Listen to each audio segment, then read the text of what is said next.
भारत के लिए फ्रांस ने कर दी बड़ी घोषणा। भारतीय नौसेना का जो प्रोजेक्ट कई महीनों से रुका था, उसके लिए फ्रांस ने भर दी हामी। आखिर क्या है वो प्रोजेक्ट जिससे चीन पाकिस्तान है खौफ में? भारत और फ्रांस की दोस्ती पड़ी चीन पाकिस्तान पर भारी। हिंद महासागर में चीन को मिलकर खदेड़ेंगे भारत और फ्रांस।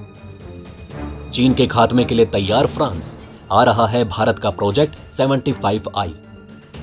दोस्तों, जब बात भारत के सच्चे दोस्तों की होती है कि ऐसा कौन सा देश है जो भारत का साथ मुश्किलों से मुश्किल परिस्थिति में भी देने के लिए तैयार है, तो दोस्तों आपके दिमाग में दो देशों के नाम जरूर आएंगे, और वो हैं रूस और इजराइल। और ये बात सही भी है। रूस और इजराइल दोनों ने ही भारत का उसके मुश्किल समय में साथ दिया है।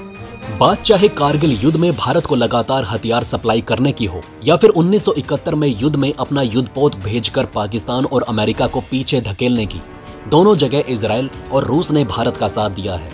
लेकिन दोस्तों, एक और दोस्त भारत का है जिसने हर कदम पर भारत का बेबाकी से साथ दिया है, जिसने हर जगह भारत का समर्थन किया है, चाहे बात यूएन की हो या आपसी सहयोग की। इस देश ने भारत का बहुत साथ दिया है। और इतना ही नहीं, इस देश का दुश्मन भी वही है जो भारत का दुश्मन है। जी हां दोस्तों, मैं बात कर रहा हूं भारत के ऑल वेदर फ्रेंड फ्रांस की, जिसकी घोषणा के बाद भारत के दुश्मनों के पैरों के तले जमीन खिसक गई और अब उन्हें यह समझ नहीं आ रहा कि अब इससे कैसे छुटकारा पाया जाए। दोस्तों, फ्रांस और भारत के बीच हिंद प्रशांत क्षेत्र में अपनी नौसेनाओं के बीच और गहरे संपर्क की सहमति बनती नजर आ रही है। गुरुवार को भारत फ्रांस रणनीतिक वार्ता में यह मुद्दा काफी प्राथमिकता से उठाया गया। वार्ता में भारतीय पक्ष की अगुवाई NSA अजीत डोवाल और फ्रांस के राष्ट्रपति इमैनुअल मैक्रोन के कूटनीतिक सलाहकार इमैनुअल बोन ने बात कही। बोन G20 बैठक के लिए फ्रांस के शेरपा हैं।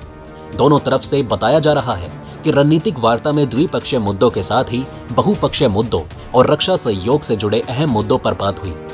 यूक्रेन के युद्ध की स्थिति पर भी बात की गई। मालूम हो कि आधिकारिक तौर पर इस वार्ता की कोई जानकारी नहीं दी गई है, लेकिन माना जा रहा है कि इस युद्धक विमान राफेल को लेकर भी बातचीत हुई है। इस बारे में फ्रांस की मीडिया ने भी काफी खबरें प्रकाशित की। फ्रांस की तरफ से बताया जा रहा है कि रणनीतिक स्वायत्ता को बरकरार रखते हुए दोनों देशों के बीच ये सहमति बनी है कि द्विपक्षीय रक्षा और सुरक्षा सहयोग को और प्रगाढ़ बनाया जाना चाहिए। ये इस वर्ष फ्रांस की तरफ से भारत की पहली उच्च स्तरीय दौरा था। दोस्तों, बोन ने बाद में पीएम नरेंद्र मोदी से भी मुलाकात की। उन्होंने पीएम मोदी को राष्ट्रपति मैक्रोन का संदेश भी दिया है। उन्होंने पीएम को बताया कि फ्रांस संयुक्त राष्ट्र सुरक्षा परिषद में भारत को स्थायी सदस्यता देने का पूरा समर्थन करता है। भारत और फ्रांस के बीच साल 1998 में ही रणनीतिक साझेदारी की स्थापना की गई थी। उसके बाद जब परमाणु विस्फोट करने की वजह से अमेरिका समेत तमाम बड़े देशों ने भारत पर प्रतिबंध लागू किए, तब भी फ्रांस के साथ रिश्ते लगातार मजबूत होते गए। सूत्रों ने बताया कि भारत और फ्रांस की रणनीतिक वार्ता में जिन मुद्दों पर बात हो रही है, उसमें संयुक्त तौर पर जेट इंजन तैयार करना भी है। फ्रांस की कंपनी सैफ्रॉन भारत की तरफ से तैयार होने वाले भविष्य के युद्धक विमानों के लिए इंजन बनाने की रुचि दिखा चुकी है। मालूम हो कि भारत ने उपग्रह छोड़ने की तकनीक में काफी उपलब्धि हासिल कर ली है, लेकिन युद्धक विमान के लिए इंजन बनाने में अभी भी खास उपलब्धि हासिल नहीं कर पाया है। फ्रांस ने हाल ही में हिंद प्रशांत क्षेत्र के लिए अपनी रणनीति की घोषणा की। इसमें उसने भारत को संभावी एक अहम साझेदार के तौर पर चिन्हित किया है। सूत्रों के मुताबिक हिंद प्रशांत क्षेत्र में दोनों देश अपनी अपनी नौसेनाओं के बीच कई स्तर पर सहयोग की रणनीति पर काम कर रहे हैं। और दोस्तों, अब ये देख चीन के हाथ पांव फूल चुके हैं। दोस्तों, अब हालात ऐसे हो चुके हैं कि चीन और फ्रांस अब आमने सामने आ चुके हैं, और अब अमेरिका के बाद फ्रांस वो दूसरा देश बना जिसने चीन को लेकर बिल्कुल क्लियर जवाब पूरी दुनिया को दे दिया है। और आने वाले समय में फ्रांस के रिश्ते चीन से कैसे होंगे, इसका अंदाजा चीन को लग चुका है। जी हां दोस्तों, हाल ही में फ्रांस ने अपने नेशनल स्ट्रेटेजिक व्यू पूरी दुनिया के सामने रखे, जहां पर इंडो पैसिफिक क्षेत्र में शांति स्थापित करने के लिए फ्रांस ने अपने डॉक्यूमेंट में भारत को एक महत्वपूर्ण पार्टनर बताया है। और इसके बाद फ्रांस ने इस बात का ऐलान किया कि इंडो पैसिफिक क्षेत्र में अगर चीन के द्वारा कोई भी आक्रामक गतिविधि देखी जाएगी तो उसका जवाब भारत और फ्रांस मिलकर देंगे। लेकिन दोस्तों, फ्रांस का गुस्सा यहीं पर खत्म नहीं हुआ।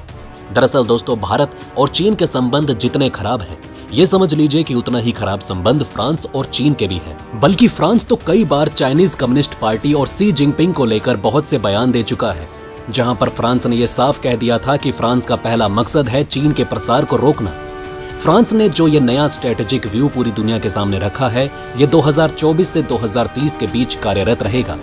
इस डॉक्यूमेंट में फाइनेंस की सारी बातें बताई गई, जैसे फ्रांस का डिफेंस बजट कितना होगा, इंडो पैसिफिक क्षेत्र में किस देश के साथ फ्रांस युद्ध अभ्यास करेगा, इंडो पैसिफिक क्षेत्र में खासकर दक्षिणी चीन सागर फ्रांस कैसे काम करेगा, ये सारी बातें इस डॉक्यूमेंट में बताई गई। अब दोस्तों, फ्रांस ने अपने स्ट्रेटेजिक डॉक्यूमेंट्स में चीन को कहीं ना कहीं छोड़ा नहीं, बल्कि चीन का बाकायदा जिक्र किया है। फ्रांस ने कहा कि चाइना जो वर्तमान में पूरा दक्षिणी चीन सागर में और इंडो पैसिफिक क्षेत्र में अशांति फैला रहा है, और हाल ही में चाइना द्वारा जो ताइवान के आसपास मिसाइल बम हमले किए गए, उसको देखकर अब यह समझ में आ चुका है कि चीन के लिए अब यूरोप के रास्ते बंद करने पड़ेंगे। और दोस्तों, हिंद महासागर की सुरक्षा के लिए फ्रांस ने भारत के साथ बहुत बड़ा ऐलान कर दिया, जिससे चीन के जहाजों की वाट लगाने का काम किया जाएगा। जी हां दोस्तों, अपने स्ट्रेटेजिक डॉक्यूमेंट को ही आगे विस्तार देते हुए कूटनीतिक सलाहकार इमैनुअल बोन ने भारत के लिए एक बड़ी योजना का ऐलान कर दिया है। उन्होंने कहा कि अगर चीन की आक्रामकता को हिंद महासागर और प्रशांत महासागर में रोकना है, तो उसके लिए भारत की नौसेना को मजबूत करना पड़ेगा।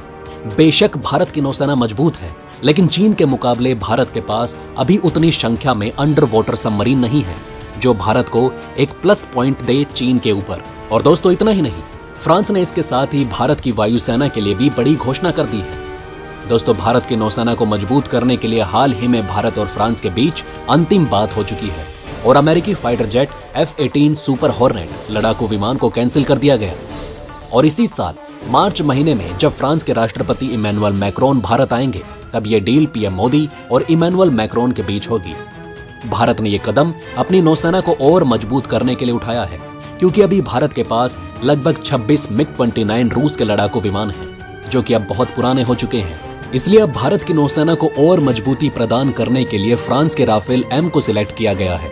वहीं दोस्तों, इसके अलावा फ्रांस ने भारत के light weight helicopter LCA Mark II और अंडर वाटर सबमरीन, जिसमें डीजल इलेक्ट्रिक से लेकर न्यूक्लियर पावर सबमरीन तक बनाने की बात कही गई, जिस कारण भारत का कई महीनों से रुका हुआ प्रोजेक्ट अब फिर से शुरू हो गया है। इसके लिए फ्रांस की सैफ्रॉन कंपनी भी तैयार है और वो भारत के साथ मिलकर LCA Mark II fighter jet में अपने इंजन निर्माण का कार्य करेगी, जिसके तहत वो अपने इंजन बनाने की तकनीक भारत को देगी। और इसके अलावा भारत का जो डीजल इलेक्ट्रिक सबमरीन का प्रोजेक्ट है 75I, अब उसको भी रफ्तार मिलने वाली है, जहां फ्रांस ने ये कह दिया है कि भारत की प्रशांत महासागर तक पहुंच बढ़ाने में फ्रांस भारत के सबमरीन प्रोजेक्ट 75I का हिस्सेदार बनेगा और भारतीय नौसेना को जल्द से जल्द 10 से ज्यादा डीजल इलेक्ट्रिक पावर सबमरीन सपुर्द कराएगा। बहरहाल दोस्तों, इस वीडियो में बस इतना ही। वैसे आपका इन खबरों के बारे में क्या कहना है, हमें कमेंट में जरूर बताएं। वहीं अगर आप चाहते हैं कि ऐसी इन्फॉर्मेशन ज्यादा से ज्यादा लोगों तक पहुंचे, तो इस वीडियो को शेयर जरूर करें। और अगर हमारी ये वीडियो आपको पसंद आई हो तो लाइक करना ना भूलिएगा। साथ ही अगर अभी तक आपने हमारे चैनल को सब्सक्राइब नहीं किया है, तो प्लीज हमारे चैनल को सब्सक्राइब जरूर करें। खुश रहें, अपना ध्यान रखें। फिर मिलेंगे एक नई इन्फॉर्मेशन के साथ। तब तक के लिए जय हिंद, जय भारत।